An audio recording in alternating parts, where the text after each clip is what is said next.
Professor Roberto Fondi is a specialist in paleontology. He teaches at the Department of Earth Sciences in the University of Siena in Italy. You may be surprised to know that the fundamental assumptions upon which evolutionary thinking is based are not at all confirmed by paleontology. All the biological groups, from bacteria and blue-green algae to man, appear abruptly in the fossil record without any links connecting them with each other. Why is it then that so many people believe the fossils prove evolution?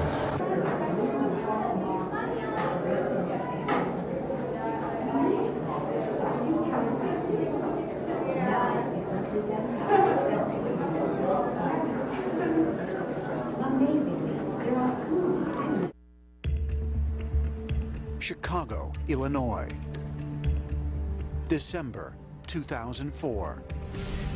Researchers at the Howard Hughes Medical Institute of the University of Chicago published the results of a study that claims the sophistication of the human brain was the result of a so-called special event. They said mankind's intelligence was not only the result of evolution, and that around 50,000 years ago, the genes of ancient humans went through an intense amount of change in a relatively short amount of time, what some refer to as the Big Bang of the brain. The theory of evolution has long held that Neanderthals are part of the chain in human-simian evolution. Genetic testing has proven this to be false. Neanderthals are a separate species from human beings and not their ancestors. Many textbooks and scientific journals teach that Neanderthals were one of the bridges in human evolution. Modern genetic testing, however, has revealed different results. Instead of a 90 or 98 percentile similarity, there is less than 3. Many scientists seem to be more concerned with piecing together ill-fitting bones and parts of the puzzle that don't really fit in order to perpetuate and substantiate their own existence. The truth of man's origins is far less remarkable or fantastic than Darwin's theory that we were created from nothing. But the site hasn't been properly excavated yet, due to lack of funds. And that's not the only thing Peru shares with Egypt. There are mummies here and misshapen skulls, similar to the skull of Akhenaten, the Egyptian pharaoh. As far-fetched as it may seem, modern archaeologists are beginning to uncover evidence that ancient cultures may have interacted and actually sketched dinosaurs.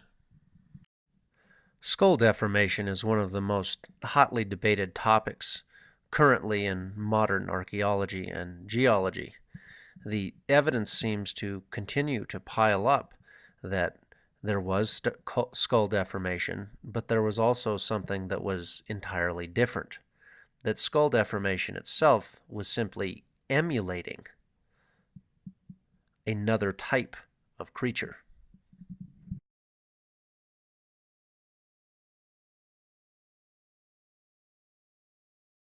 The theory of evolution relies heavily on the quest for the missing link.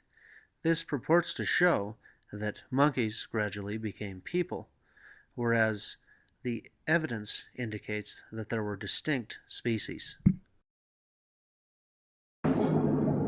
Today I'm going to show you the difference between the Paracas ancient people and other people who have lived in this area. Now this person is an example of Inca. Not Inca as in royal Inca, but Inca as in the time period of the Inca. This is a normal shaped skull, and this person's cranial volume was 1,200 cubic centimeters, which is an average human. Now this is an example of cranial deformation. The volume of this skull is 1,100 cubic centimeters. So again, basically normal. And you can tell obviously the deformation by the way it was flattened this way. String was wrapped around this way, possibly a board or some kind of material this way when it was a child, and the flattening was done in order to create this shape, which was desirable by these people. Now, another clue here is you see 3 cranial plates, which is normal. Your skull has that. The frontal, and then the 2 parietal plates. Now, the Inca one has that as well. It's a normal feature in a human being. And then we come to the Paracas. And this skull is very different from the other 2 I've shown you in many different ways. One thing is, in terms of plates, there are only 2. There's 1 frontal and there's 1 parietal. There are not 2 parietals, only 1. The volume of this skull is 1,500 cubic centimeters, so 25% larger than the Inca skull, shown as the example of what normality is. Also, the eye sockets are much larger. The nose seems to be larger. It has these 2 holes in the back, which are indicative of where nerves would come out of the skull to feed this part of the head. That is not a normal feature in a human being, in a normal human being. Now, the shape clearly could have been achieved via deformation in order, because we can see this obvious transformation here. However, it's the volume and the fact that there are hundreds of examples of this. There are actually 5 different kinds, 5 different styles of elongated skulls here in the Paracas History Museum. That could represent 5 different social classes. We don't really know. No one studied this since 1928. But what I really want to do, because there are so many people interested in these skulls, is to slowly rotate it for you so that you can stop and freeze frame it if you want at any given time to have a look. The jaw is also much larger than a normal human being, and there seems to be a genetic tendency to have fewer teeth, especially molars. In some cases, there are at least 4 molars missing, other cases 8. And some people have said that that would be the result of a poor diet, which isn't true because the Paracas area was incredibly productive in terms of producing food, both seafood and also land-based agricultural products. And then this, we see, is an example of where trepanation occurred, brain surgery. Again, something seemingly pioneered by the Paracas and later adopted by people such as the Inca and the Nazca. So this is just a brief introduction to what I wish to show you here at the Paracas History Museum, and feel free to come at any time and explore this phenomenon with us. Thank you.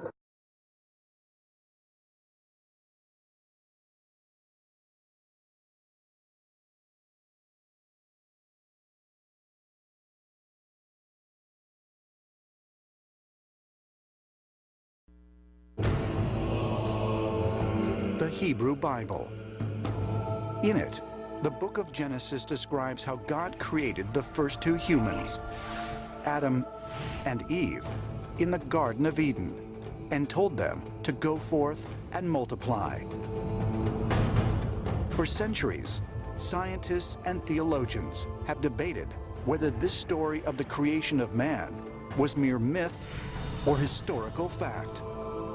The Torah mentions that humanity is made out of the dust of the earth, and that God breathed life into this to make us animated.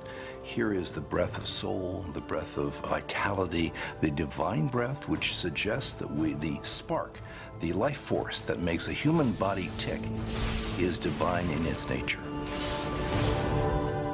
In 1987, scholarly disagreements over the origin of man intensified, with the discovery that the genetic lineage of every living person could be traced back to a single woman who once lived in Africa. It's pretty well established by now, particularly from the the DNA record, that Homo sapiens did originate at one place in Africa, and after having become fully modern in the sense of intellectually modern, spread out to occupy Europe, to occupy Eastern Asia, and the old world in general. It's sometimes called the Eve model, not meaning that we're all descended from the same woman, but it does mean that there was a woman in that early human population migrating out of Africa who was the only female who ultimately left her genes in every modern person. But is it possible that mainstream science and the book of Genesis are both pointing to the same moment in ancient time when modern man first appeared on Earth? Neanderthal man was advanced as evidence in 1856, dismissed in 1960. Piltdown man was advanced as evidence in 1912, dismissed in 1953. Zinjanthropus was advanced as evidence in 1959, dismissed in 1960.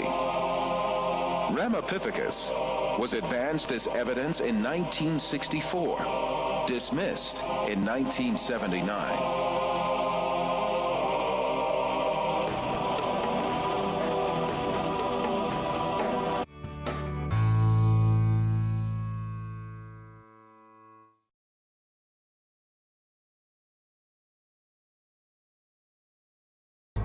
Most mainstream scholars tell us hominids evolved from an ape ancestor nearly 6 million years ago through what is referred to as natural selection. This theory of evolution was first popularized by English anthropologist Charles Darwin in his 1859 book On the Origin of Species.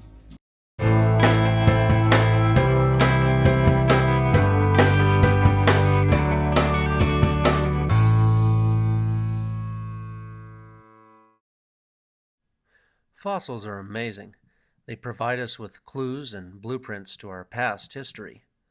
Unfortunately, when fossils are placed together in manners that are not necessarily coherent or logical, they can be misinterpreted with staggering results. This is the case with the chronology and fossology of evolution.